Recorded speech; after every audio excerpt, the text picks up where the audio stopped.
Detrás de mí está la arboleda sagrada. En algún lugar aquí, José Smith fue buscando a Dios, buscando a Jesucristo, buscando respuestas a varias preguntas.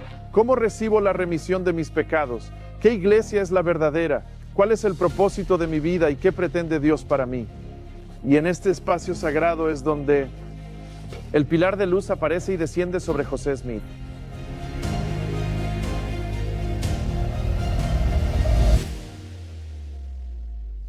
La historia de la primera visión de José Smith es de las más importantes para los santos de los últimos días y suele ser uno de los primeros relatos que los misioneros cuentan a los posibles conversos a la iglesia.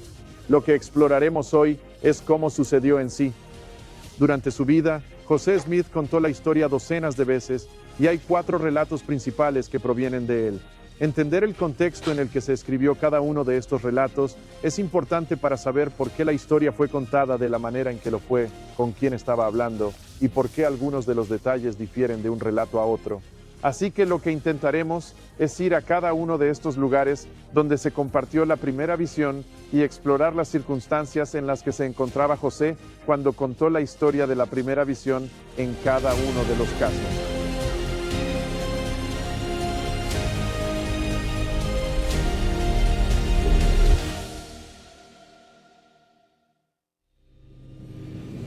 Mi nombre es Casey Griffiths y me encanta aprender sobre la historia de la iglesia. Acompáñenme mientras viajamos y exploramos la historia de los santos de los últimos días. Esto es Restauración Revelada. José Smith eventualmente se mudaría de Nueva York a Ohio debido a la persecución. Fue aquí, a unos 48 kilómetros al sur de Kirtland, en la granja de John Johnson, donde José muy probablemente escribió el primer relato registrado de la primera visión en 1832.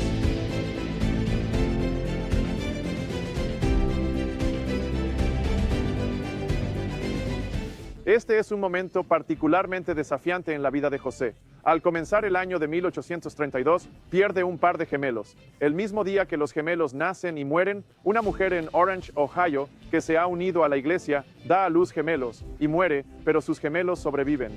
El padre de estos gemelos pregunta a José y Emma si los adoptarían y se trasladan a la granja de John Johnson para cuidarlos.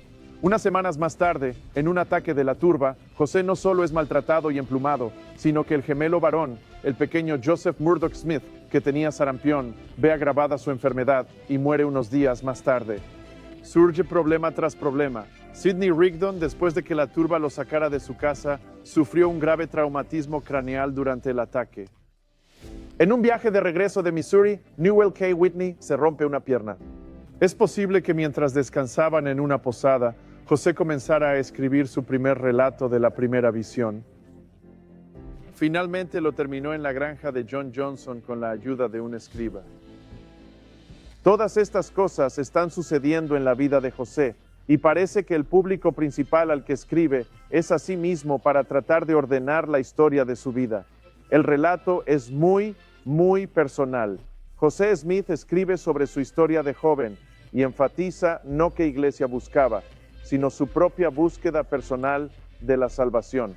Habla de caminar por el bosque y ver las creaciones de Dios y preguntarse cómo encajaba él en todo aquello. Luego cuenta que oró y se le apareció Dios. En la aparición habla de ver al Señor y que el Señor lo llamó por su nombre y le perdonó sus pecados. Y eso es lo que hace esta historia un poco controversial. José Smith, en el texto, parece describir solamente un ser, no describe al Padre y al Hijo. Probablemente solo se refiere a Jesucristo. Ahora, algunas personas han usado esto para decir que la iglesia desarrolló la idea de que el Padre y el Hijo estaban separados un poco más tarde. Pero en esta misma habitación, unos meses antes de que José Smith escribiera la primera visión, recibió la sección 76, que describe al Padre y al Hijo como seres separados. Incluso dice, vi al Hijo de pie a la derecha de Dios. Y aunque este relato no menciona directamente a Dios Padre, deja espacio para que el Padre aún esté presente. Pero José prefirió centrarse en Jesucristo. Así que este relato nunca se publicó en vida de José Smith. y ni siquiera lo descubrimos hasta mediados de los años 40, pero la naturaleza personal del relato ha hecho que resuene con mucha gente porque es menos acerca de encontrar la iglesia correcta y más acerca de encontrar a Dios. Y cuando encuentras a Dios, llegas a saber que Dios te conoce, está familiarizado con tus problemas y quiere ayudarte con ellos, quiere permitirte recibir el perdón de tus pecados. En este relato de la primera visión, lo primero que se restaura no es el hecho de que la iglesia tiene que volver, sino que la expiación de Jesucristo aún puede ayudar a las personas a vencer y recibir el perdón de sus pecados. Ahora, el siguiente relato de la primera visión tiene un contexto aún más extraño, así que vamos a ir un poco al norte de aquí a Kirtland, Ohio, y hablar de Joshua, el ministro judío. Kirtland, Ohio, fue la sede de la iglesia durante este tiempo. José y Emma tenían una casita a una cuadra del templo de Kirtland. Fue aquí donde se registró el relato de 1835. Estamos aquí en Kirtland, Ohio, cerca de la casa restaurada de José y Emma Smith. Y una de las cosas que hace este lugar tan único es que aquí es donde José Smith entretenía a los invitados que venían a visitarlo durante el tiempo que vivió aquí en Kirtland, Ohio. Pero uno de los invitados más interesantes que aparece es un hombre que viene a la casa y se presenta como Joshua, el ministro judío. Se queda aquí por varios días y en el curso de sus conversaciones con José Smith llegan a darse cuenta que su nombre no es Joshua. No es judío ni ministro. De hecho, su alias era Matías. Tras varios días, José Smith descubre la verdadera identidad del hombre. Su nombre ni siquiera es Matías. Su nombre real era Robert Matthews. Era conocido en todo el noreste de los Estados Unidos como un notorio personaje que había sido acusado de homicidio y asesinato. Y José y Robert se involucraron en todas estas conversaciones teológicas que fueron capturadas en el diario de José Smith. Ahora, Matías tenía algunas afirmaciones bastante grandiosas. Por ejemplo, afirmó que él era el Espíritu Santo y que poseía el Espíritu de Cristo mismo.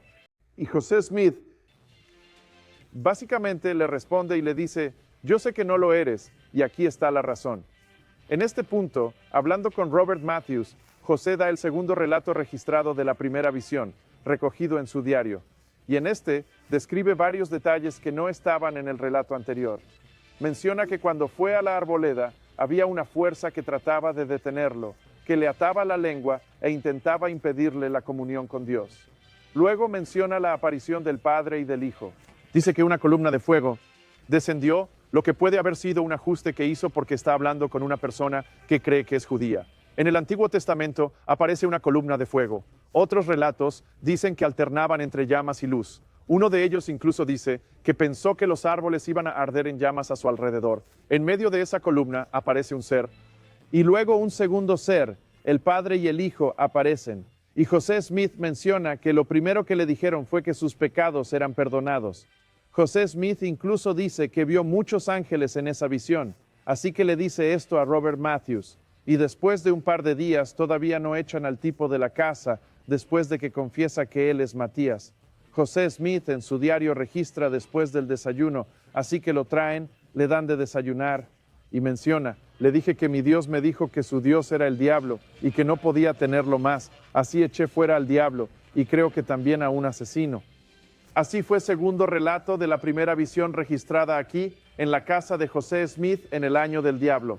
Ahora iremos a otro lugar y exploraremos el siguiente relato de la primera visión, que fue escrito en Far West, Missouri. Después de repetidas persecuciones en Kirtland, José y Emma se mudaron a Far West, Missouri, la nueva cabecera de la iglesia. Pero la persecución estaba aumentando allí también. En medio de todo esto es donde encontramos el relato de 1838.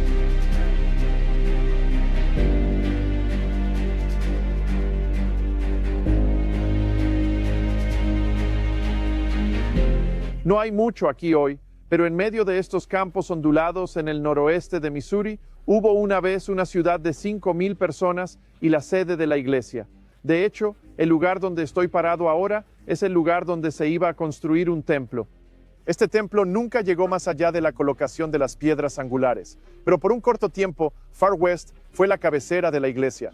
De hecho, doctrina y convenios de la sección 13 a la 20 se recibieron aquí. Existe este bonito monumento detrás de mí y conmemora algunas de estas revelaciones. Para nuestros propósitos, la razón por la que hemos venido aquí hoy es porque este es el lugar donde José Smith registra el relato de la primera visión de 1838. Este es el relato canónico de la primera visión. Es la historia oficial de José Smith, parte de la cual es tomada, colocada en las Escrituras, canonizada, y hoy se encuentra en perla de gran precio. Entender el contexto de lo que estaba pasando, José Smith nos ayuda a entender por qué en este relato de la primera visión, él enfatizó ciertas cosas que no hizo en otros relatos de la misma. Llega aquí después de haber sido desalojado de su hogar en Kirtland, Ohio. Temía por su vida y se vio obligado a huir. Y cuando llega aquí a Far West, se encuentra con que los lugareños son igual de hostiles también y quieren desalojar por la fuerza a los santos. José Smith en este punto ha contado la historia en varias ocasiones, pero ahora escribirá su historia oficial. Se sienta y obtiene fechas precisas, lugares exactos, da muchos antecedentes, contexto y detalles. Menciona que visitó varias iglesias antes de decidir acercarse a Dios directamente. Menciona que cuando Dios y Jesucristo se le aparecieron, le dijeron que ninguna de las iglesias era verdadera y que tenía que ocurrir una restauración. También menciona que cuando habló por primera vez de la primera visión a un predicador, no recibió más que desprecio y persecución. El ambiente que rodea a José, donde se encuentra en medio de toda esta hostilidad, da forma a este relato de la primera visión y le hace reflexionar sobre las partes del mensaje de la primera visión que tienen que ver con el lugar de la iglesia, entre otras iglesias, y por qué hay tanta persecución y oposición al mensaje. Así que aquí en Far West es donde se escribió por primera vez el relato de la primera visión que la mayoría de los misioneros enseñan y la mayoría de los miembros de la iglesia estudian directamente. Lamentablemente, la persecución llegó a la violencia extrema. Los santos fueron asesinados y maltratados. Huyeron de Missouri a Illinois y aquí convirtieron un pantano en una ciudad próspera. Es aquí donde encontramos el relato.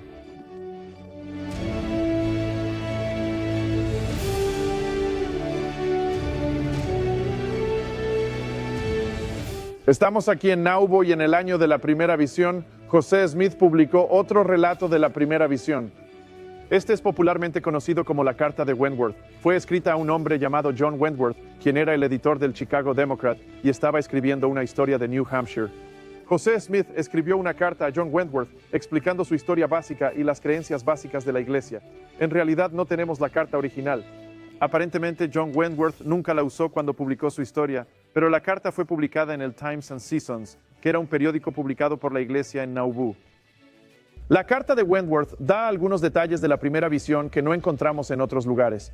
Como José Smith dijo, él fue llevado en espíritu. También habla de cómo el padre y el hijo se parecían en rasgos y apariencia, y la carta de Wentworth no se convierte en el relato oficial de la primera visión, pero para demostrar la importancia de la carta, parte de ella fue canonizada y colocada en perla de gran precio. Específicamente al final de la carta de Wentworth, José Smith incluyó 13 artículos de fe que explicaban las creencias básicas de los santos de los últimos días. Esos 13 artículos de fe son colocados en perla de gran precio y canonizados por la iglesia en el año del Señor.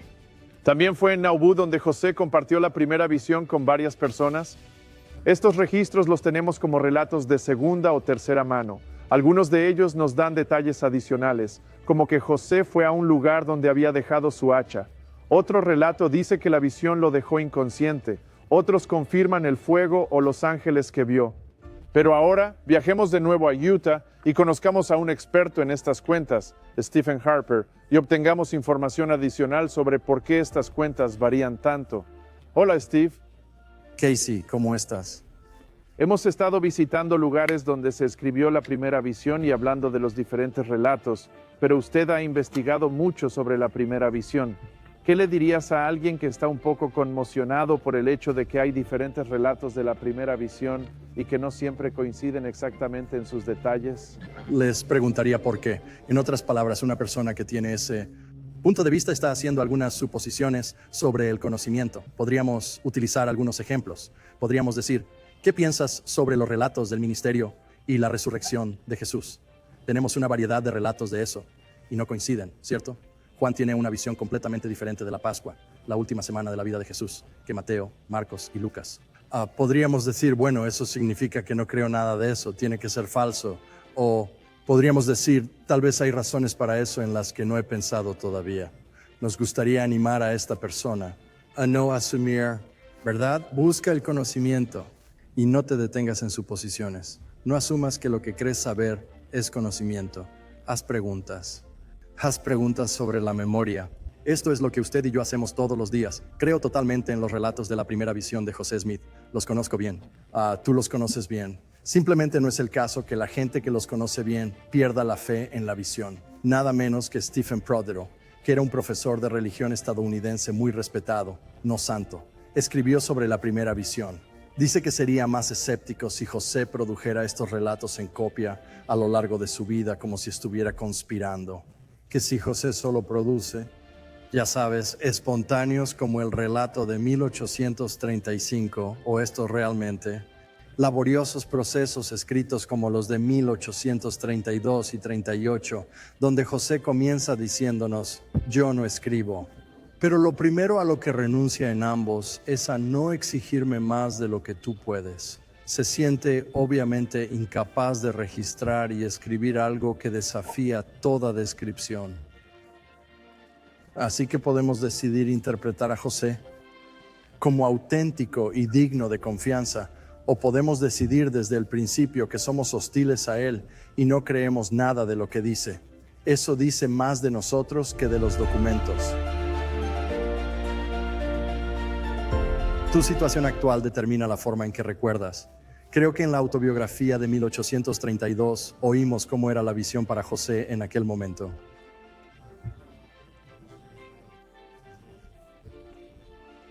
Pero la visión adquiere más significado con el tiempo. Y es para 1832, José puede ver hacia atrás y apreciar el significado, incluyendo ser llamado como profeta que no tenía a su disposición cuando ocurrió la visión, mientras que en 1832 él simplemente va, solo tiene una conversación, es oral, y cuando leemos los relatos, este es de ritmo rápido. Él corre a través y no parece estar agobiado por, ahora, ¿cómo escribo una frase de nuevo? Ya sabes, ¿qué es un modificador mal colocado? ¿Dónde tengo que poner la puntuación? Esas cosas que molestan a José no están presentes en el relato de 1835, así que se siente más libre. Y cuando José escribe la historia manuscrita que conocemos también, acaba de salir del peor año de su vida, como sabes. Fue expulsado de Ohio y llega a Missouri para ser tratado peor ahí. Asesinatos de muchos santos, violaciones de muchos santos, y entonces José se sienta y piensa en eso durante varios meses en Liberty. Cuando sale, uno de los primeros proyectos en los que trabaja es esta historia manuscrita y está muy frustrado. Así que está salpicado de las palabras persecución y luego adjetivos, amarga persecución, ardua persecución. Tiene un complejo de persecución, y luego cuando nos fijamos en la carta de Wentworth, notarás de que eso ha desaparecido. Aquí está tratando de reclutar poderosos aliados que podrían ayudarlo. José está siendo invitado a contar su propia historia. Y es muy diferente en tono, mientras que en la versión manuscrita de la historia tenemos al Salvador diciendo que todos sus credos son una abominación. Sus profesores son corruptos. En la versión de la carta de Wentworth tenemos al Señor diciendo, o José parafraseando al Señor diciendo, todos ellos creían en doctrinas incorrectas, ¿cierto? El mismo mensaje en cierto modo, pero ciertamente suavizado. A veces las personas, cuando leen los relatos, tratan de forzar cualquiera de los dos. Tratan de decir, bueno, el de 1832 trata de su situación personal, 1838 se trata de una iglesia. No creo que José Smith los viera de esa manera. Es cierto que se puede encontrar un énfasis diferente en el otro, pero si él estuviera aquí y le dijéramos, como algunos de los críticos lo hacen, solo te referías en 1832 a tu estado pecaminoso personal, mas no estabas buscando la iglesia correcta, ¿verdad? No. Buscaba la iglesia donde pudiera encontrar la remisión de mis pecados. Si pudiéramos tener su explicación, intentaría ayudarnos a entender que estás dando más importancia a esto de la que realmente tiene. Te estoy diciendo lo que realmente siento y realmente pienso. La perspicacia de Steve ha demostrado ser inestimable. Es propio de la naturaleza humana ajustar nuestras historias personales en función de nuestro público, nuestra memoria, madurez, contexto. Eso no significa que las historias sean falsas. De hecho, los relatos de José tienen una gran consistencia. y cada uno de ellos puede proporcionarnos una poderosa visión de nuestros viajes espirituales. Para terminar nuestro viaje, estamos de vuelta en Palmyra, Nueva York, donde un templo tiene una característica única que la mayoría de los otros templos no tienen. El 6 de abril de 2000, 170 años después de la organización de la iglesia, un templo fue dedicado justo enfrente de la arboleda sagrada. El templo es hermoso. Tiene 27 vitrales diferentes y 2 ventanas transparentes, las únicas del templo que permiten a una persona que entra en él mirar al otro lado y ver la arboleda sagrada. Incluso los cuidadores han podado el bosque justo aquí, por lo que es posible para una persona estar en el templo y luego mirar hacia la arboleda sagrada. Y el templo, al igual que los relatos que hemos explorado hoy, permanece como testigo de la verdad de la experiencia de José Smith con la deidad en esa arboleda. El templo, los relatos y todas estas cosas nos demuestran que la historia que José Smith contó cuando salió de la arboleda es tan importante hoy como lo fue hace casi 200 años, cuando vio por primera vez al Padre y al Hijo. El templo apunta no solo a un lugar, sino a la esperanza de que Dios y su Hijo nos conocen y tienen un plan para nosotros. Y al igual que hizo José Smith hace más de 200 años, podemos pedir respuestas a Dios. Y aunque no seamos llamados con una visión celestial para restaurar el Evangelio, podemos encontrar la dulce paz que José encontró en su primer relato, que Dios vive, que nos ama, que nos perdonará y que puede guiarnos a lo largo de nuestras vidas. Gracias por ver este episodio de Restauración Revelada. Si quieres ayudarnos a crear más, utiliza el enlace para donar en la descripción de abajo.